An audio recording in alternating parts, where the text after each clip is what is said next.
Helo, Wil 'di enw fi a dwi'n gweithio ym Menter Môn fel swyddog ymgysylltu broadband a dwi yma heddiw i siarad am Starlink. Gwion, da chi'n rhedeg cwmni sy'n cynnig bythynod gwyliau a da chi newydd brynu Starlink. Ydych chi ddeithio ni bach mwy am Starlink? Dwi'n mynd expert o beth ffordd goia, ond o beth dwi'n ddallt, mae Elon Musk boi Tesla yma di hedfan low-level satellites rownd y byd, a mae'r service yma wedi bod ar gael, dwi'n meddwl, ers rhyw blwyddyn, just rwan. Ac beth yw, fel satellite system ydy o mewn ffordd, da chi'n archebu'r offer ar y we, mae'r bocs yn troi fyny efo'r satellite dish, ti'n plygio fe fewn a mae o'n connectio i'r satellites yma sy'n hedfan rownd y byd. Wel, mae'n swnio fatha technoleg fancy iawn, ond ydy o yn galluogi chi gael cyflymdre, cyflym a dibynadwy?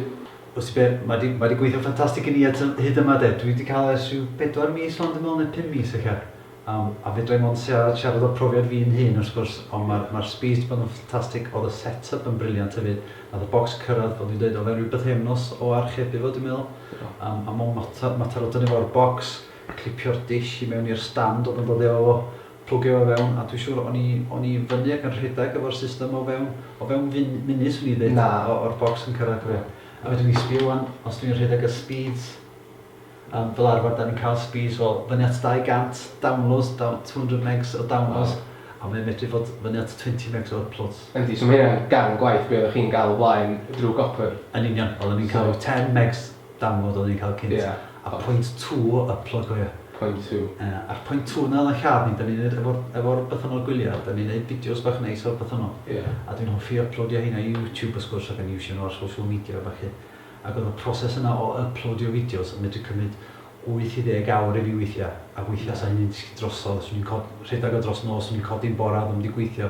So weithiau sa'n cymryd 30 i fi uploadio fideo i YouTube, ond rwan mae'n digwydd o ryw funud neu ddau, a fydrai uploadio ail fideo neu trydydd fideo yr un amser chi de. So, faint mae'r technoleg yma'n costio?